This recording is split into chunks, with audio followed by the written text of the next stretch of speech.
Hello everyone, here is the explanation of part of speech. Look at the definition here. Part of speech merupakan klasifikasi dari kata-kata yang dikategorikan dari peran dan fungsinya dalam struktur kalimat sebuah bahasa. Nah, jadi part of speech ini adalah bagian-bagian dari ketika kita berbicara dan diklasifikasikan menurut peran dan fungsinya. Misalkan kalian pernah mendengar kata atau membaca kata noun, verb, dan lain-lain. Nah, itu bagian dari part of speech. Di sini ada beberapa tipe part of speech, ada 8. The first one is about noun atau kata benda, yang kedua pronoun, kata ganti, ketiga verb, adjective, adverb, preposition, conjunction, and interjection. So let's go to the first types of part of speech is noun. Noun refer to a person, place, thing, or idea. Jadi noun itu kata benda yang merujuk pada orang atau seseorang, place, tempat, thing, hal-hal tertentu, or idea, sebuah ide. Nah, jadi ketika kalian membaca atau mendengar kata noun yang berarti artinya kata benda, bukan berarti kata benda ini hanya merujuk pada misalkan meja, buku, pulpen, tetapi kata benda ini bisa merujuk pada orang, tempat, hal-hal, dan ide. Jadi meskipun namanya noun yang artinya kata benda, bukan berarti itu merujuk pada hanya ke benda saja. Nah, selanjutnya ada tipe-tipe noun. Yang pertama ini ada proper noun ya.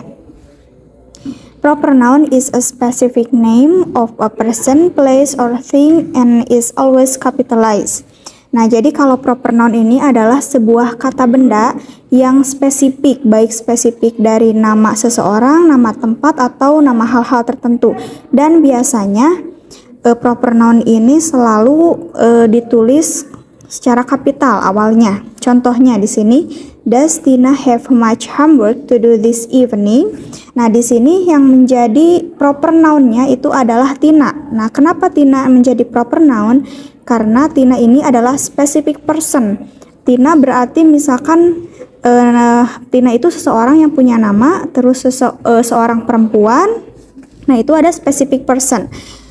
Terus yang kedua, contohnya ada I would like to visit Kawah Putih. Nah, di sini juga yang menjadi proper noun adalah Kawah Putih. Kenapa Kawah Putih menjadi proper noun? Karena here is the specific name of a geological phenomenon.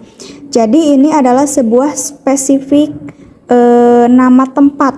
Nah, jadi kalau yang kata benda yang spesifik itu termasuk ke proper noun. Selanjutnya ada common noun. Nah, kalau common noun ini kebalikan dari proper noun. Kalau proper noun ini spesifik, kalau common noun ini generic atau general. Nama orang yang general, nama tempat, nama idea, dan lain-lain. Nah, biasanya di common noun ini tidak di kapital awalnya, kecuali yang muncul di awal kalimat, di awal sebuah kalimat, ataupun di titel itu, judul ya.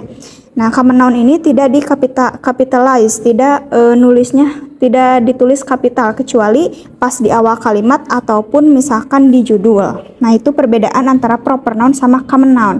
Ulangi ya, kalau kalau proper noun itu spesifik, kalau common noun ini umum. Kita lihat ke contoh untuk membedakan antara proper noun sama common noun. Nah, kalau common noun contohnya itu the girl crossed the river. Nah, di sini ada kata the girl. Nah, the girl ini kan tidak spesifik. Girlnya itu, perempuannya itu siapa namanya, atau misalkan perempuan yang mana kan kita tidak tahu, makanya disebut common noun, jadi umum. Lalu cross the river. Nah, river ini juga noun yang place, kata benda yang merujuk ke kata benda tempat. Di sini river itu artinya sungai, yang berarti ini masih secara umum karena sungai ini sungai yang mana kita tidak tahu, sungai namanya apa, dan lain-lain. Nah, ini common noun ya. Kalian harus membedakan antara proper noun sama common noun. Nah, kalau common noun ini ada tipe-tipenya lagi, ada anaknya. tipe-tipe dari common noun ini, yang pertama ada concrete noun, yang kedua abstract noun, yang ketiga ada collective noun. Nah, kalau concrete noun is something that it perceived by the sense, something that is physical or real. Nah, kalau concrete noun ini adalah sesuatu atau kata benda yang bisa dirasakan oleh sense, itu apa sih? Oleh panca indera ya. Something that is physical, jadi sesuatu yang sifatnya real dan bersifat fisik. Contohnya, I heard the doorbell. Saya mendengar suara bell. Berarti di sini yang menjadi concrete noun adalah doorbell. Kenapa doorbell? Karena si bell ini bisa kita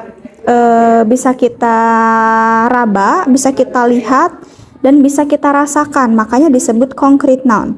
Terus yang kedua juga contohnya, my keyboard is sticky. Apa artinya? Pianoku lengket. Nah, berarti di sini yang menjadi concrete noun adalah keyboard. Keyboard di sini kenapa dimasukkan ke tipe yang ke-1? Karena keyboard ini bisa kita rasakan, bisa kita lihat, dan bisa kita dengar gitu, ada secara fisiknya. Nah, itu concrete noun. Sekarang the second is about abstract noun, is something that cannot be perceived by the sense. Nah, kalau abstract noun ini adalah sesuatu yang tidak bisa kita rasakan oleh panca indera. Contohnya di sini ada, we can't imagine the courage it took to do that. Kita tidak bisa membayangkan keberanian yang diperlukan untuk melakukan itu. Nah, di sini ada kata the courage. The courage ini adalah sebuah keberanian. Kenapa keberanian ini masuk ke abstract noun?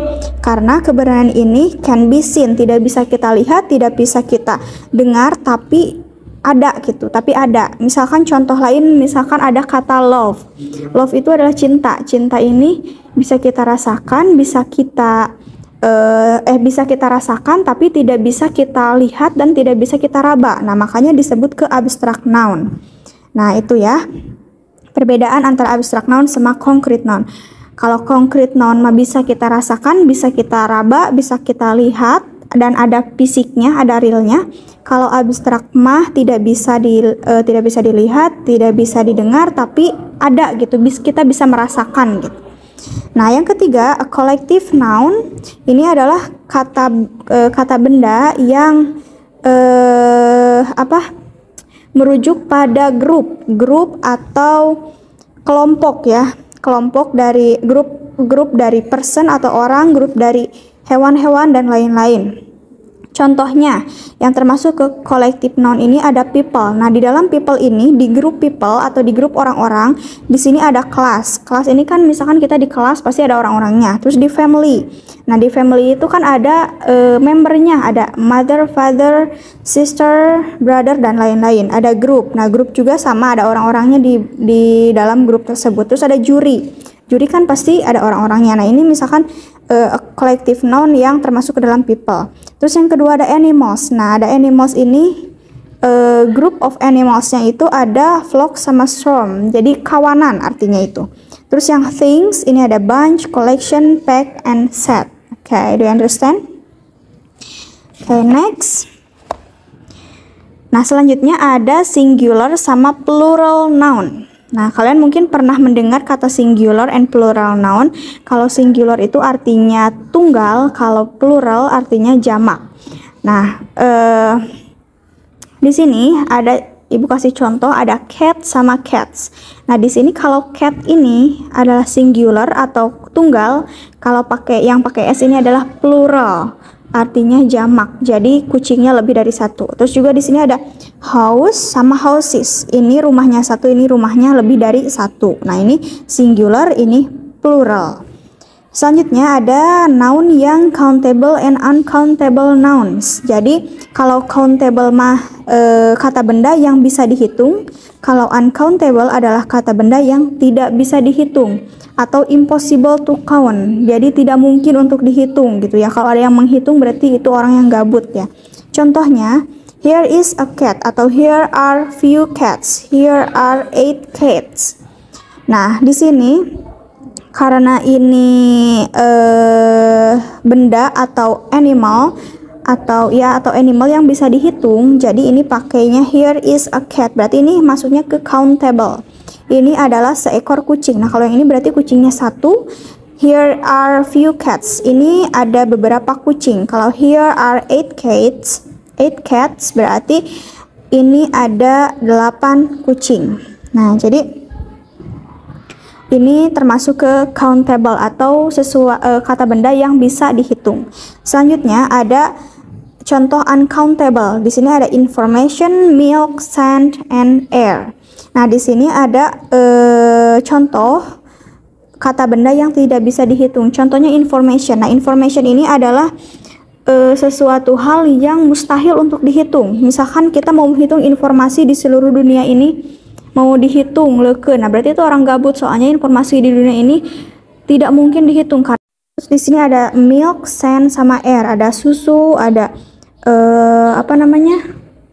sand itu pasir, dan udara. Nah, di sini kan kita tidak mungkin menghitung pasir, tidak mungkin kita menghitung udara. Nah, ini impossible to count. Jadi masuknya ke uncountable nouns. Okay, the next is about noun and the possessive case. Nah, kalau noun and the possessive, di sini ada kata possessive yang artinya itu adalah kepemilikan. Kita lihat langsung saja ke contoh biar kalian lebih paham. Di sini ada contohnya, the cat's toy was missing. Di sini contohnya the cat's toy was missing. Jadi apanya yang hilang? Yaitu mainan kucing. Nah, di sini biasanya kalau yang possessive case, di sini biasanya suka ada tanda petik di atas, atau kalau dalam bahasa Inggris itu disebutnya apostrof ya, ini apostrof terus ditambahkan s. Jadi ini menunjukkan